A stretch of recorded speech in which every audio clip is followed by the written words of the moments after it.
Al pie del Ávila majestuoso, a 920 metros sobre el nivel del mar, en un valle de verde geografía que se abre de este a oeste, surge Caracas, la capital de Venezuela.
And now, our feature presentation.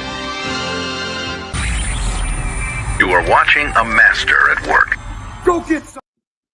What's up, everybody? My name is Rafael, así nos es el Capitán Rafucho, and welcome not only to a brand new episode, because right now it is a brand new season of Straight Outta Nation, because you know what time it is. Almost getting time for the football season, and right now we're about to hear this, which is a soundboard. It's not working, but or we can sound like this.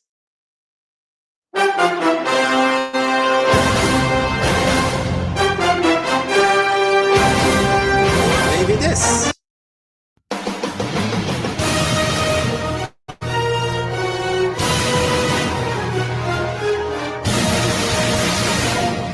That's right, gentlemen, because right now, football season is going to be extraordinary.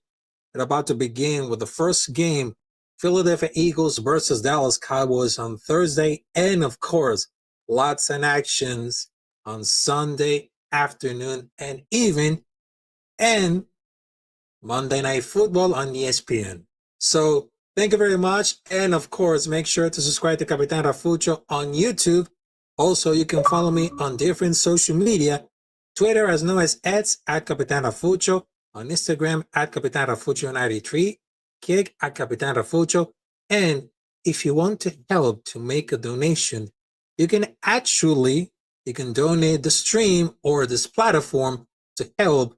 You can donate on Cash App, Venmo, or PayPal. So let's just start to, yes. Because right now I'm not getting nervous right now. I'm not getting nervous because it is the beginning of the brand new season and it is September 1st, 2025. So yes, it is the end of the summer and the beginning of fall. So we can do like the sun September by Earth, Wind, and Fire, or Wake Me Up When September Ends by Green Day. So I just wanted to tell you, thank you guys. And of course, this channel, Capitan Rafucho, is not going to leave it. It's not going to leave him for a while. All right, so we got some comments right now. We got Bitter and Kitty. We got Money Play. And of course, we got Marcus Banks. Right now in the business, say Capitan Rafucho, much respect, always respect. Always much love and respect for Marcus Banks. And of course, a lot of love and respect for those comments right there. Because this is live. This is a live podcast, ladies and gentlemen. All right, so first and foremost, about the 53-man roster of this season for Las Vegas Raiders. So I just wanted to tell you, I will definitely give John Spitette for giving credit for not keeping crappy rookies just because he drafted them. Because I do think that John Spitette found a great value in Pegs with the 6th-round pick. He has to work on constantly, but his backhand techniques is very good. But also, for the 15-man roster surprised me a lot in what we learned. Because I wasn't expecting this. Because first and foremost, the center Will Putnam. It seems to indicate if Meredith is hurt, it's Putnam, not Jackson Powers Johnson going at center. Number 2, still the quarterback, the backup, not a starter. Aiden O'Connell as known as AOC.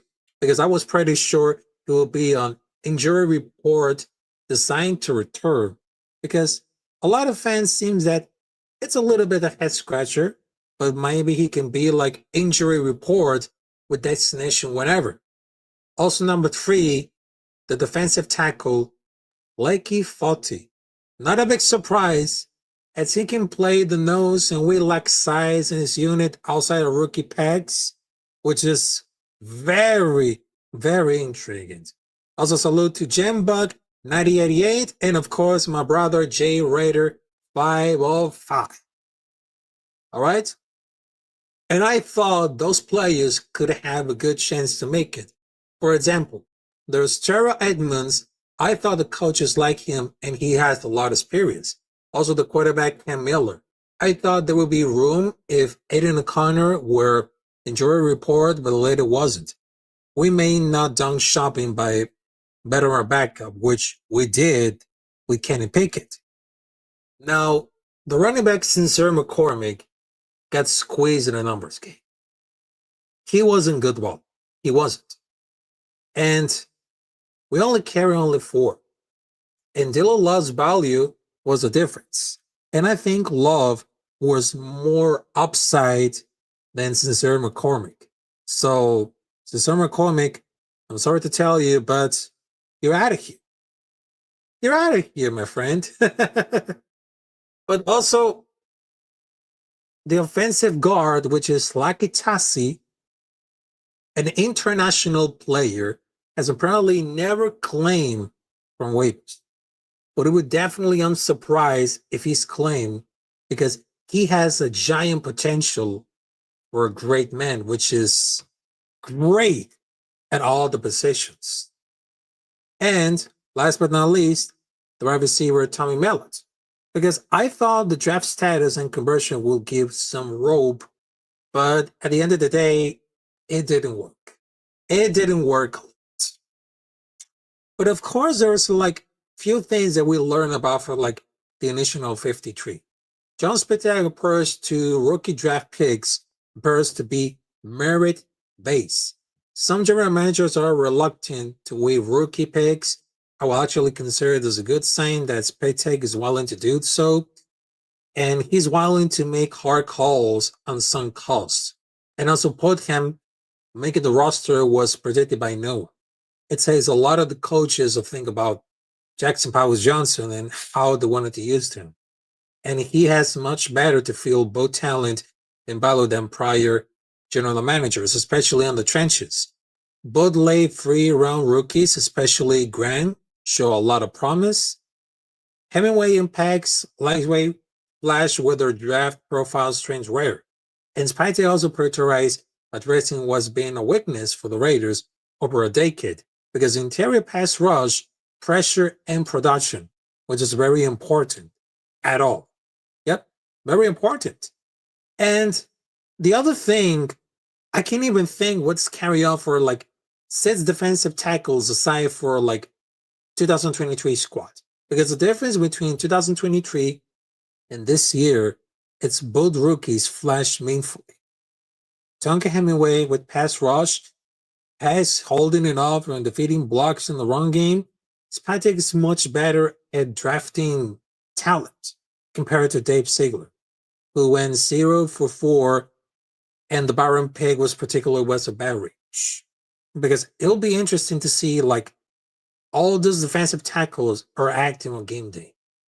Now my guess is if Pegs is inactive or active to start the season, as Foddy is inactive to rotate and run downs, but also we can hope to we keep Butler fresh by rotating a lot of guys because he played too many snaps in 2024. Also for Pete Carroll, which is very important, Pete Carroll, preference for length and speed at cornerback for physicality and playmaking at wide receiver definitely show who was drafted and who made the roster, while the coverage will be at work in progress, which is around support. It must be much improved our defensive backs. I expect our wide receiver room to be committed to run blocking, which he gave a lot of credit. Because I think that Cam Miller and Mellott are both good practice squad candidates, to be honest, specifically. Because some of those guys are very special. Some of those guys are really pan out, like 7-rounder Brandon Corey, who likes to be converted from college quarterback to wide receiver. And he was so talented until he rubbed his Achilles twice. Yep. And everyone says that we can build the trenches, but this regime walked the walk. The Jackson Powers Johnson move was a surprise, but they stuck with it. We draft 4 offensive lines and defensive lines in main rounds to build. We have finally leadership who understands importance and actually sticks with it. At the secondary, it was worrisome on paper, but I just wanted to give Pete Carroll some benefit of doubt. We may not see it, but I trust he has a big picture in how we're going to make it.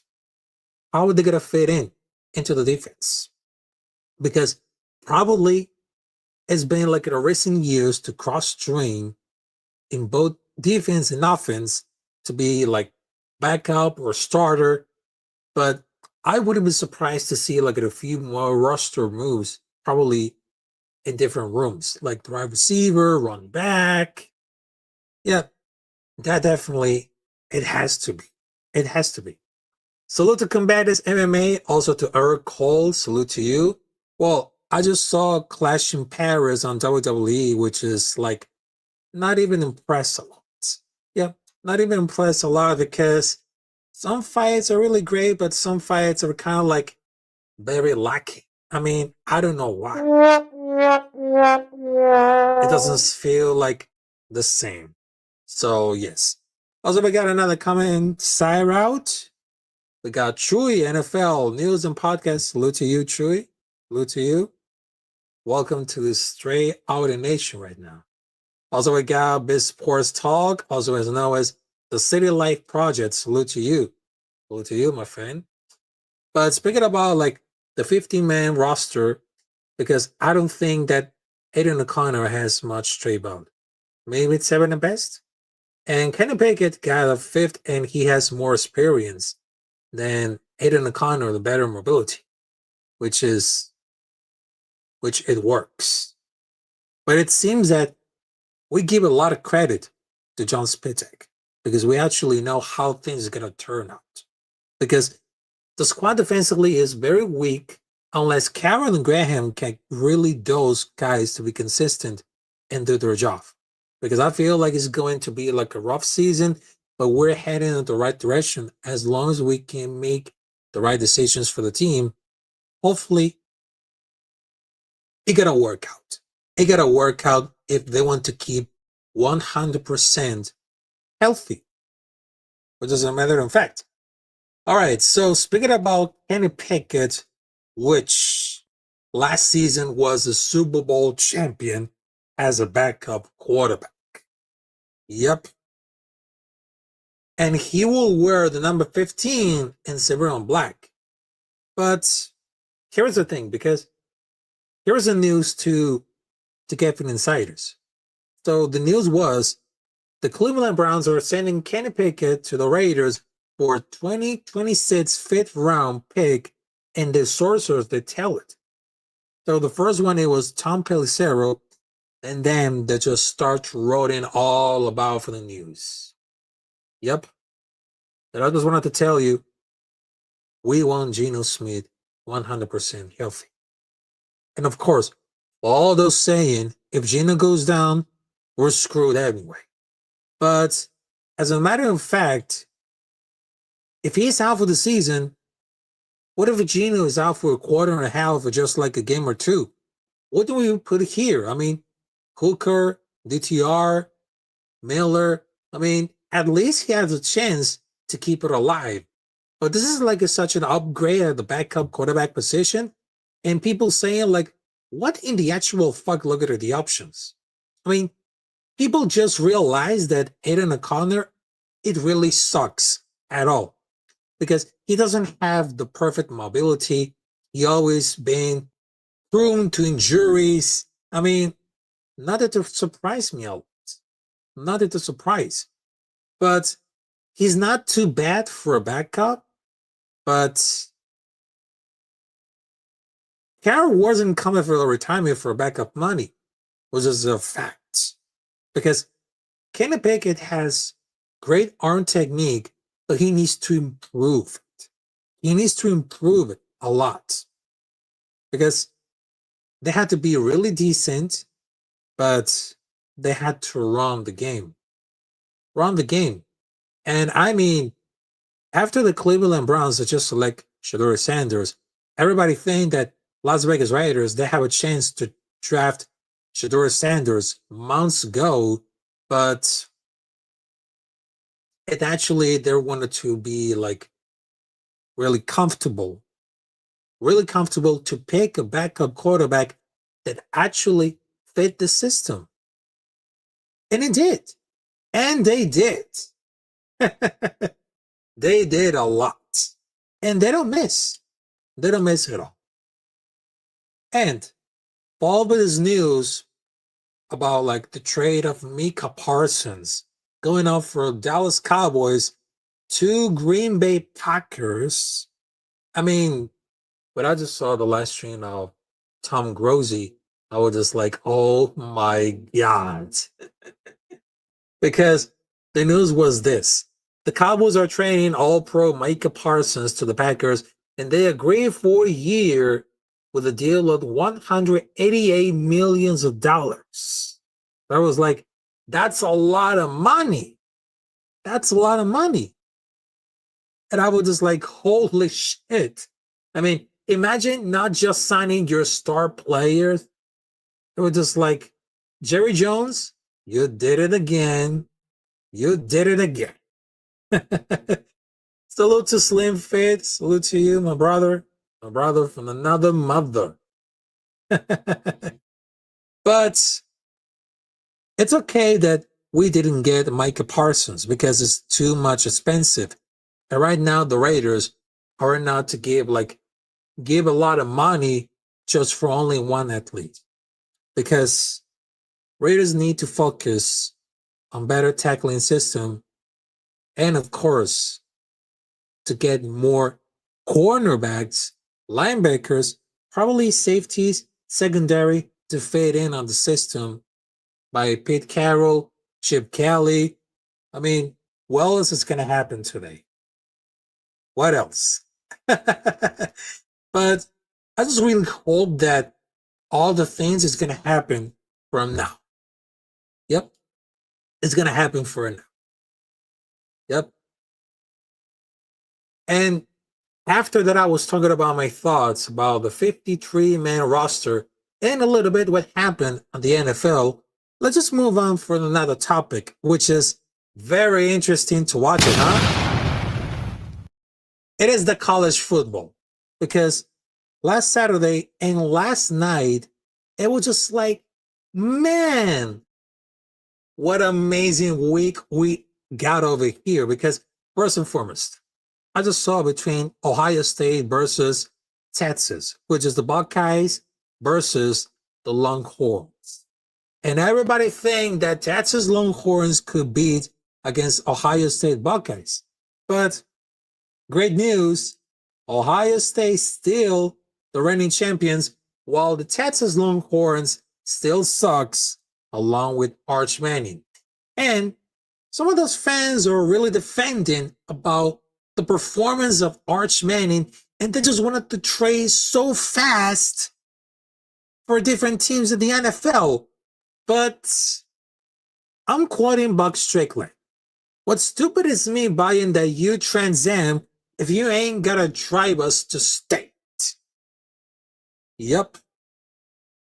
Because expectations could be like very minimal, but he still haven't won them on yesterday. But have you ever seen like the performance of Arch Manning between Ohio State versus Texas? And they're getting out of control. And some people just realize that Arch Manning, it's not that great. Not that great, ladies and gentlemen. And some people say that Arch is more talented, but can you explain why Erva's experience having starting 22 games before last season made Starkian believe he gave the best chance to win? Now, Arch has been in the program for only 2 seasons. It is superior physical talent is supplemented by more experience in the program. Yeah, it all happens for the family. But even though that they still keep the faith on Arch Manning, because it's very likely that a 2-year starter upperclassman is going to lose the job, and he was like very good, but they just took like in the semifinals of the year prior. But coaches do have loyalty to the player, especially when the Manning family made it clear that we're fine with Arch sitting by 2 years. And I don't care if it's overhyped or not. I'm just saying, because the matter of fact that he's the starting quarterback of the team that many expect to be challenging is a reason enough that it should be included for the preseason Heisman discussion. I don't know. I don't know.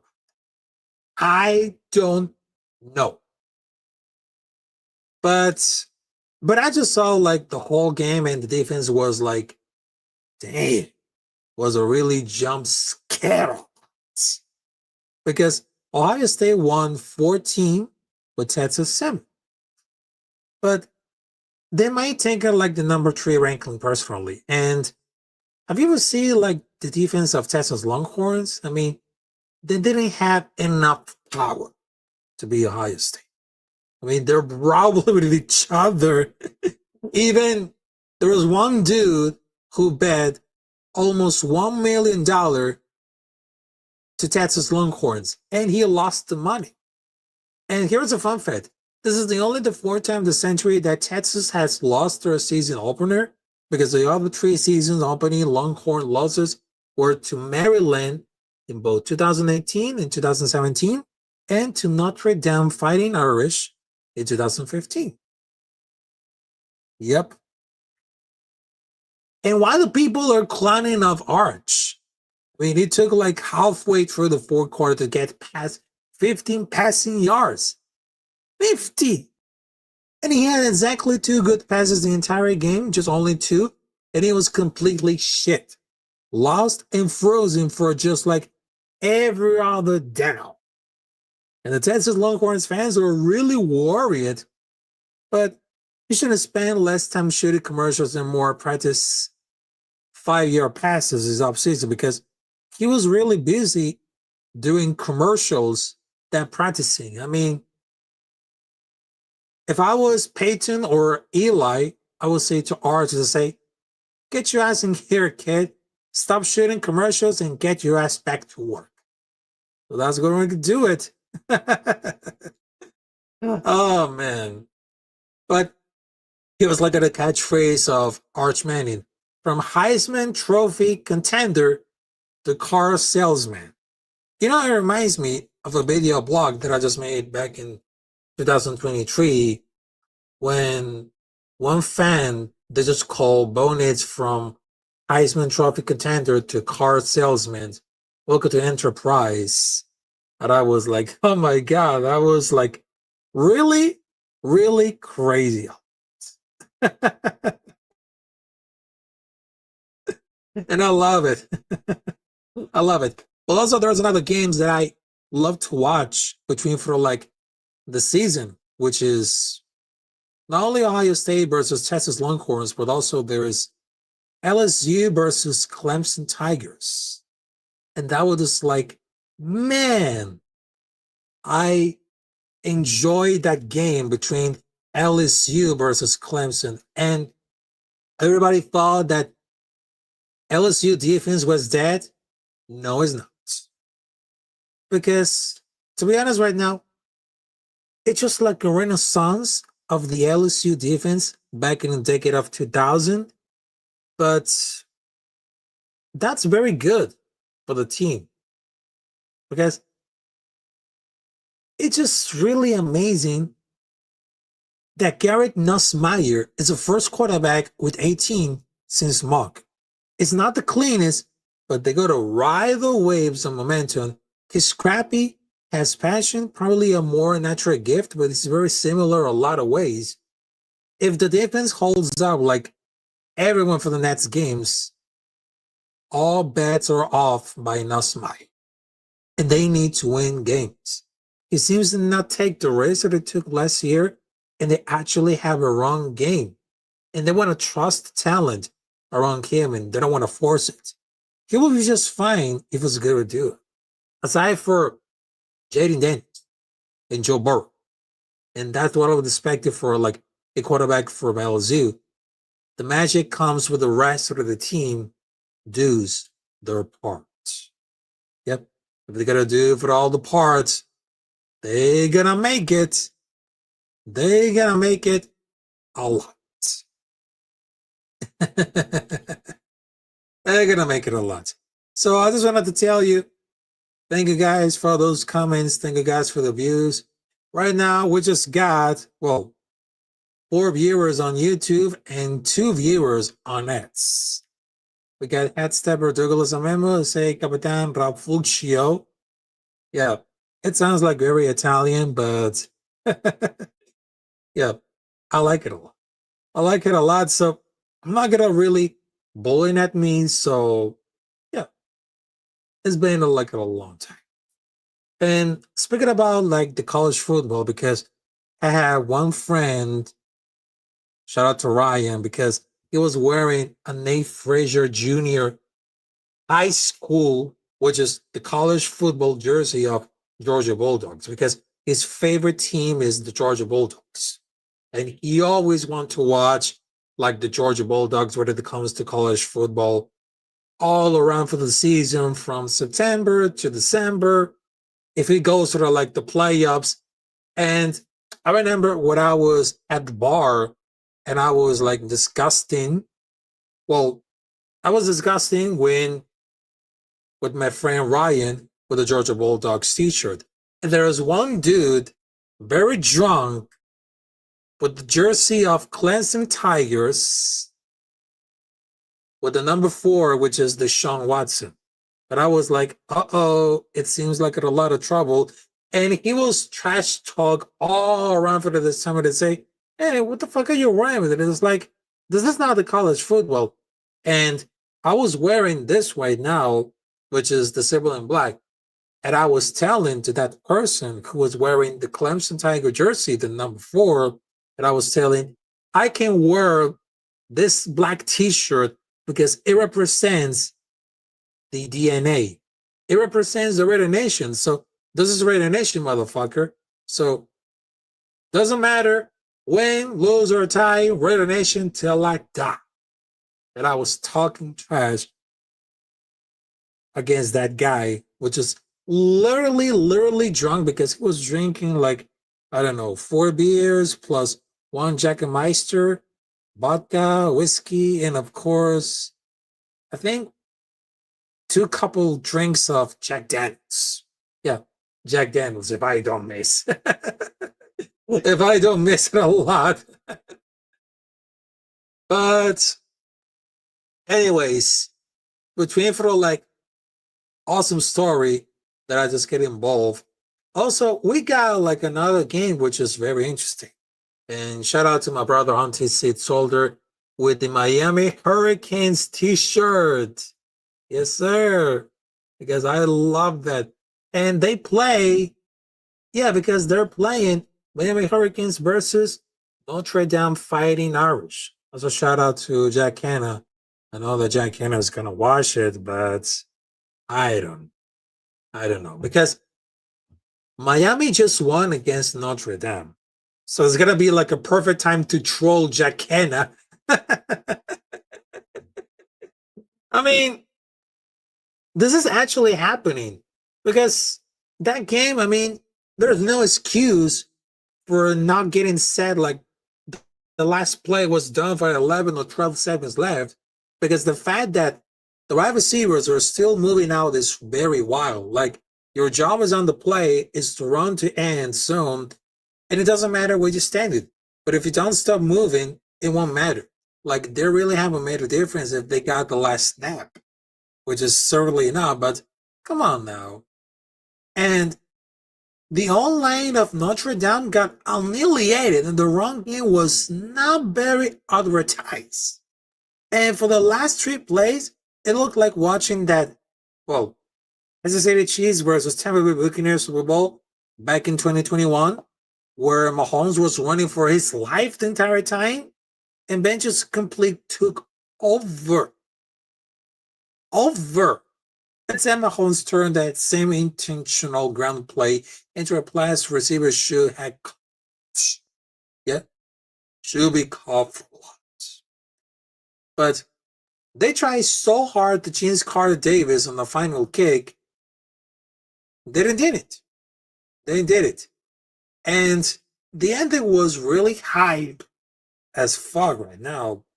But watching the last drive was really painful because they gotta snap it away for the grounding call. And how do you not get a play after the last sack? And we've been seeing like a lot of controversial penalties, last minute field goals, Flood and Flair using commanding how both teams sucks right now. And college football is so bad. It's so bad in our DNA coming up there. I like it a lot too, fam. Fan Black, also for the DNA. Well, I know that I had to move off of like the volume coming up there because they gave like the attention that I just wanted to get it, because I know that I got a new microphone. I still got camera, but the microphone is still not working at all because it's always muted, always on, always muted. But anyways, all right. So after we just talking about college football, which they have an important week that it was always to see a lot of youngsters coming up there before the draft 2026. But also, I cry when Lee Corso made for the final college game day on ESPN. I mean, it was just like, wow, what a great legend.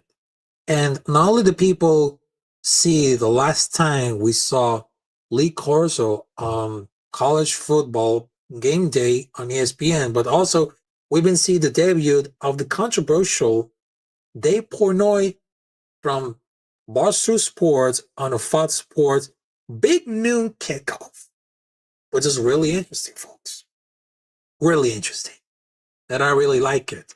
I really like it a lot, but it always happens when it comes to add some little bit spicy for the competition on television, which as a matter of fact, they gotta love it. They gotta love it a lot. Also, shout out to my brothers Ryan, my brothers Jake and Owen representing the Louisiana State University, which is very good to represent the LSU University.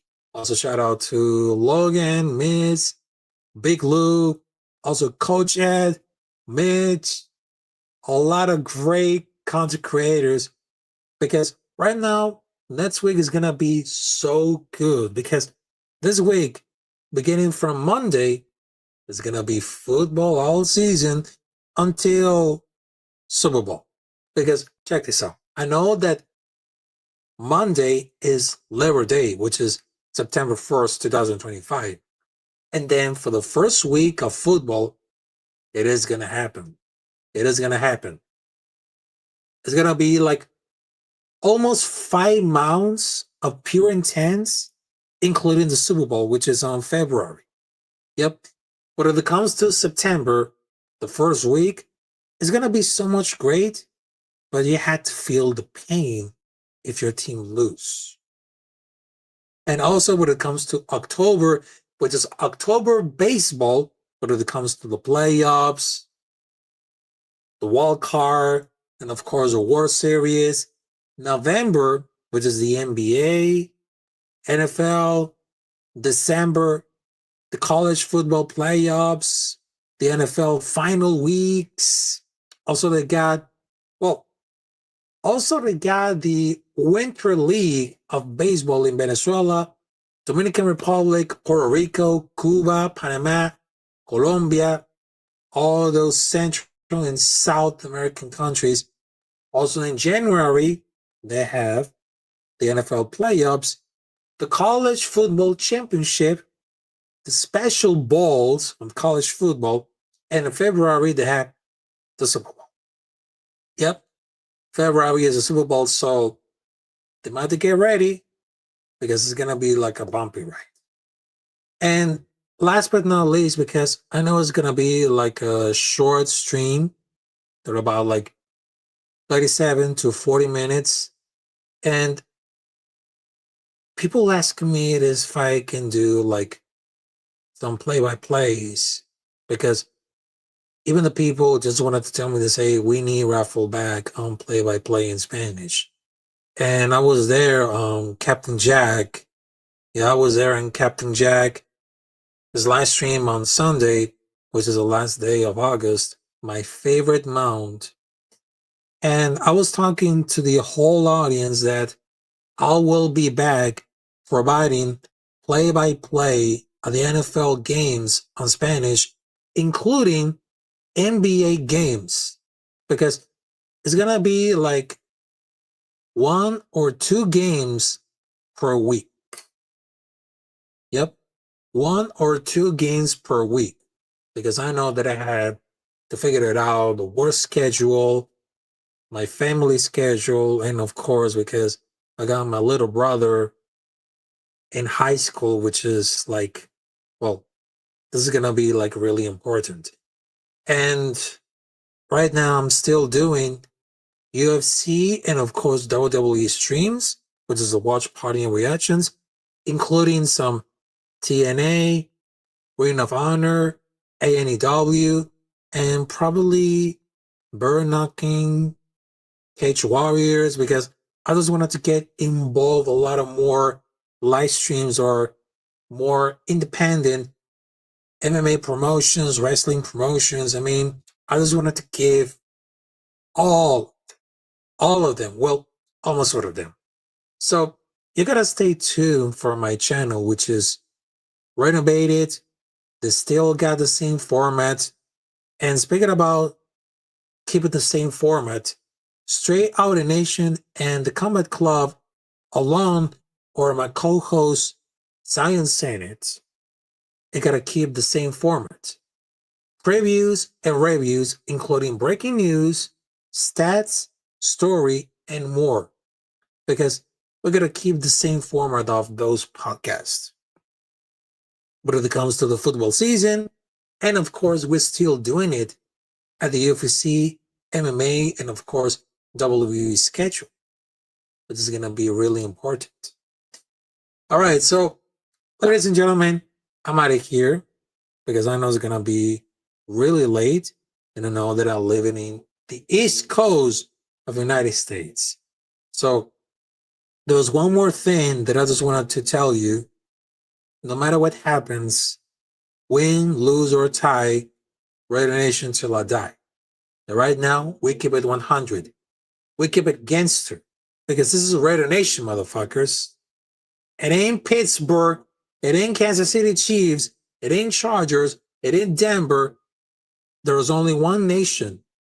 It is the Raider Nation, motherfuckers. Raider Nation, bitch. Yes, sir. And of course, I know the soundboard got a lot of explosion, but I just wanted to tell you one more time. This is Raider Nation, motherfuckers. There you go. With the sound of boom, there you have it. All right, so make sure to subscribe to Capitan Rafucho on YouTube. Also, you can follow me on different social media. Twitter is known as @Capitan Rafucho. On Instagram, @Capitan Rafucho 93. On Kick, @Capitan Rafucho. And if you want to help and support the streaming platform, you can make a donation on PayPal, Venmo, or Cash App.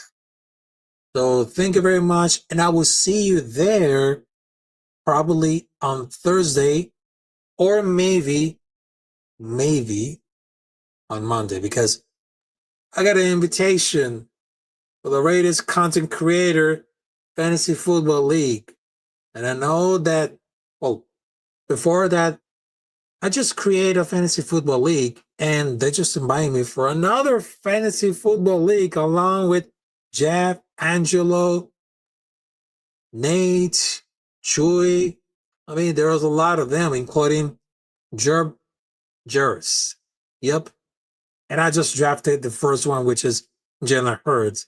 And I just made sort of a lot of changes. So probably I'll be there on Monday at 7:30 p.m. because they just got invited me for the Fantasy Football League from different Reddit content creators. So you got to stay tuned. And of course, I'm going to drop the schedule for this week and what's going to happen between for the last 4 months of this year, 2025, which, as a matter of fact, we are here at the half of the century. Half of the 21st century, because this is 2025 and it is not over yet. It is not over yet. And I know that we are very terrifying about for the future. We're terrified for so many things that we will never discuss.